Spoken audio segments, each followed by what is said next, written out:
Hello friends, welcome to शिक्षा education classes.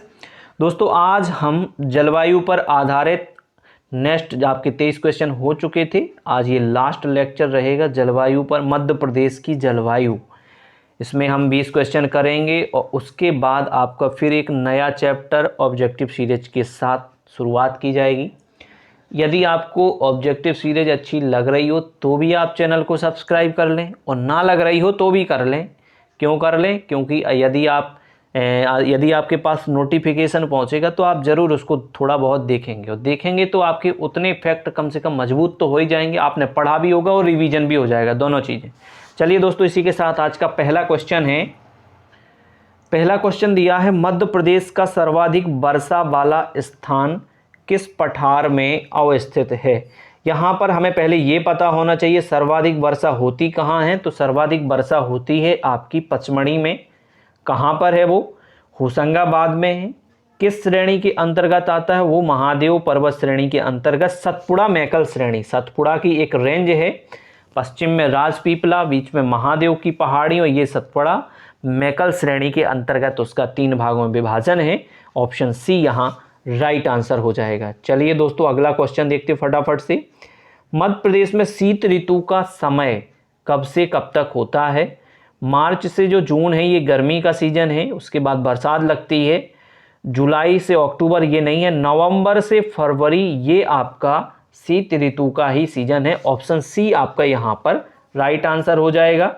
मार्च से जून की बात करेंगे आप, ये ग्रीष्म ऋतु है। और जून से अक्टूबर की बात करेंगे तो जून या जुलाई से अक्टूबर की तो ये वर्षा ऋतु है। और नवंबर से फरवरी ये शीत ऋतु है। चलिए दोस्तों, अगला क्वेश्चन देखते हैं फटाफट से। मध्य प्रदेश में दैनिक तापांतर किस माह में सर्वाधिक? दैनिक तापांतर का मतलब होता है कि दिन और रात के जो तापमान है उसमें बहुत ज़्यादा आपको अंतर दिखाई दे। तो ये आपको बहुत ज़्यादा अंतर कब दिखाई देता है? ये दिखाई देता है मार्च में। सबसे ज़्यादा तापांतर कब दिखाई देता है? मार्च में दिखाई देता है, क्योंकि यहाँ पर आपको ऐसा लगेगा कि दिन में बहुत ज़्यादा गर्मी पड़ रही है और रात में थोड़ा ठंडक भी रहती है। तो ये मार्च का महीना होता है। चलिए दोस्तों, अगला क्वेश्चन देखते फटाफट से। निम्न में से प्रदेश के किस क्षेत्र में दोनों मानसूनों से वर्षा होती है? जहां पर बंगाल की खाड़ी से भी वर्षा होती हो और जहां पर अरब सागर से भी वर्षा होती हो, वो कहलाता है विंध्य प्रदेश। क्या कहलाता है दोस्तों? विंध्य प्रदेश। देखिए, जून से सितंबर तक वर्षा होती है, तो मध्य प्रदेश के विंध्य प्रदेश में अरब सागर और बंगाल की खाड़ी दोनों के द्वारा बरसात करवाई जाती। बहुत महत्वपूर्ण क्वेश्चन है, मेंस में आएगा, मान के चलिए आप, बिल्कुल है ना। ये सब में उसमें आपसे क्वेश्चन का सिर्फ पैटर्न पूछ लिया जाएगा कि किस कारण से या क्या स्थितियां ऐसी बनती हैं कि विंध्य के प्रदेश में अरब और बंगाल दोनों की खाड़ी से वर्षा करवाई जाती है। चलिए दोस्तों, अगला क्वेश्चन देखते हैं।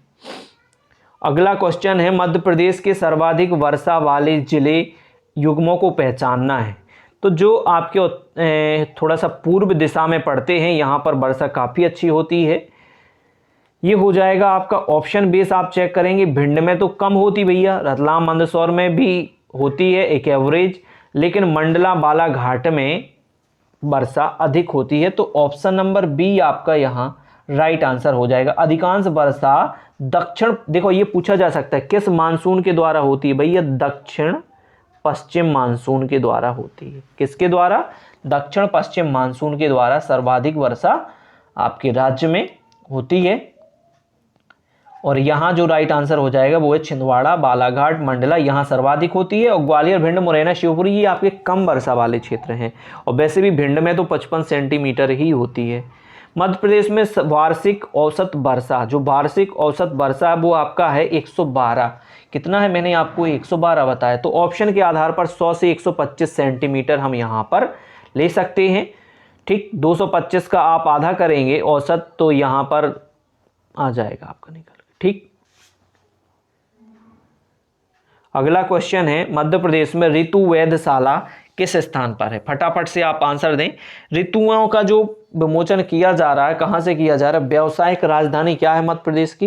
इंदौर। यानी इंदौर में आपका ऋतु वेधशाला बनाया गया है। ये मध्य प्रदेश राज्य वन सेवा 2010 में पूछा गया क्वेश्चन है। चलिए दोस्तों, अगला क्वेश्चन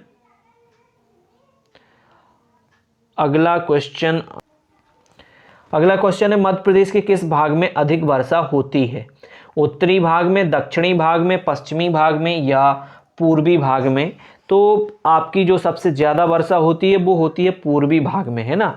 मंडला, बालाघाट, छिंदवाड़ा ये आपके पूर्वी हिस्से में आते हैं, बघेलखंड के अंतर्गत आ जाता है इसका हिस्सा कुछ कुछ। तो ये आपको देखने को मिलेगा यहाँ पे। सबसे अधिक कहाँ होती है? मध्य प्रदेश के पूर्वी भाग में सबसे अधिक वर्षा होती है। चलिए दोस्तों अगला क्वेश्चन है, मध्य प्रदेश में न्यूनतम वर्षा कहाँ पर होती है? तो भैया न्यूनतम वर्षा होती है भिंड में। और देखिए ये कितने बार क्वेश्चन आया है, 50 बार पूछ लिया है। ऑप्शन सी राइट आंसर हो जाएगा। चैनल को सब्सक्राइब करते जाएं हैं साथ साथ, और लाइक, सब्सक्राइब, शेयर जितना हो सके उतना करें, है ना, उसमें कोई संकोच नहीं करना है। मध्य प्रदेश की जलवायु कैसी है? मानसूनी जलवायु है, शुष्क जलवायु है, गर्म और शुष्क जलवायु है, ठंडी जलवायु है? राइट आंसर आप फटाफट बताएं इसका क्या है। तो मध्य प्रदेश की भैया जलवायु कैसी है? मध्य प्रदेश की है मानसूनी जलवायु। किस प्रकार की है? मानसूनी जलवायु। किसी भी क्षेत्र में लंबे समय तक जो पाई जाने वाली ताप वर्षा होती है उसको हम मानसूनी कहते हैं। चलिए दोस्तों अगला क्वेश्चन देखते हैं हम फटाफट से। अगला क्वेश्चन है मध्य प्रदेश में सबसे ज्यादा वर्षा किससे होती है? अभी तो बताया किससे होती भाई, सबसे ज्यादा वर्षा किससे होती है? दक्षिण पश्चिम मानसून से। अभी बताया ना, दक्षिण पश्चिम मानसून से मध्य प्रदेश में सबसे ज्यादा वर्षा होती है। ऑप्शन सी आपका यहाँ पर राइट आंसर हो जाएगा। चलिए दोस्तों अगला क्वेश्चन देखते हैं फटाफट से। मध्य प्रदेश को कितने कृषि जलवायु क्षेत्रों में बांटा गया है? तो मध्य प्रदेश को 11, ऑप्शन ध्यान रखें, ऑप्शन नंबर डी, 11 जलवायु कृषि जलवायु क्षेत्र में बांटा गया है। और देखिए हम वो आपको बताते हैं। छत्तीसगढ़ का मैदान, छत्तीसगढ़ का उत्तरी पहाड़ी क्षेत्र, कैमूर पठार एवं सतपुड़ा पहाड़ी क्षेत्र है, नर्मदा घाटी है, विंध्य पर्वत है, गिरिड क्षेत्र है, बुंदेलखंड है, सतपुड़ा है, मालवा है, निमाड़ है, झाबुआ। ये 11 हैं। आप कहेंगे सर क्या आपने तो महाभारत सी पढ़ दी। परेशान बिल्कुल मत होइएगा, जब मैं आपको थ्योरिकल क्लास पढ़ाऊंगा बोर्ड पे आपको एक एक क्षेत्र आपको नक्शे में बताया जाएगा कि किसकी स्थिति कहां पर है। बस अभी आप ये याद रखें कि मध्य प्रदेश को 11 कृषि जलवायु क्षेत्रों में बांटा गया है। अगला क्वेश्चन देखते हैं फटाफट से। अगला क्वेश्चन है मध्य प्रदेश में सर्वाधिक तापमान कहां अंकित किया गया? गंज बासौदा, पहले पढ़ चुके हैं इसलिए आगे चलते हैं। मध्य प्रदेश में कितने प्रकार की ऋतुएं पाई जाती हैं? कितनी ऋतुएं भाई? 3 ऋतुएं। ऋतुएं कितनी हैं यहां पर? फटाफट से आप आंसर दें। ऋतुएं हैं 3। ग्रीष्म ऋतु मार्च से जून, वर्षा ऋतु जून से अक्टूबर, शीत ऋतु अक्टूबर से मार्च तक। ये आपकी 3 ऋतुओं में विभाजन किया गया है। चलिए दोस्तों अगला क्वेश्चन, तापक्रम के आधार पर मध्य प्रदेश का अधिकांश भाग किस तापीय वर्ग के अंतर्गत आता है? फटाफट से आप आंसर दें इसका। ये हो जाएगा आपका तापक्रम के आधार पर मध्य प्रदेश अति तापीय। कौन सा? अति तापीय। मार्च में सूर्य के उत्तरायण होते ही संपूर्ण मध्य प्रदेश में जो तापमान है ना इतना बढ़ने लगता है कि बहुत ज्यादा। ये मान के चलें आपके मई में तो औसत मासिक तापमान 42 डिग्री सेंटीग्रेड से ऊपर पहुंच जाता है। ये पूछा भी जाता है किस माह में औसत तापमान सबसे ज्यादा होता है? मई माह में सबसे ज्यादा औसत तापमान होता है। ऑप्शन आपका ये यहां पर राइट आंसर हो जाएगा। चलिए दोस्तों अगला question, AR Subramaniam, T Shrimannarayan ने तापमान व वर्षा के वितरण के आधार पर मध्य प्रदेश की जलवायु को कितने भागों में बांटा है? भाई मैंने स्टार्टिंग वीडियो में पढ़ाया था ये आपको। AR सुब्रमण्यम, T मन्नारायण, इन्होंने कितने भागों में बांटा हुआ है? इन्होंने 3 भागों में बांटा है। कितने भागों में? 3। वो 3 कौन कौन है? अर्ध शुष्क अथवा स्टेपी प्रकार, गर्म शीतोष्ण वर्षा जलवायु, उष्ण कटिबंधीय आर्द्र शुष्क जलवायु। तो ये इन्होंने बांटा हुआ है। ऑप्शन बी यहां राइट आंसर हो जाएगा।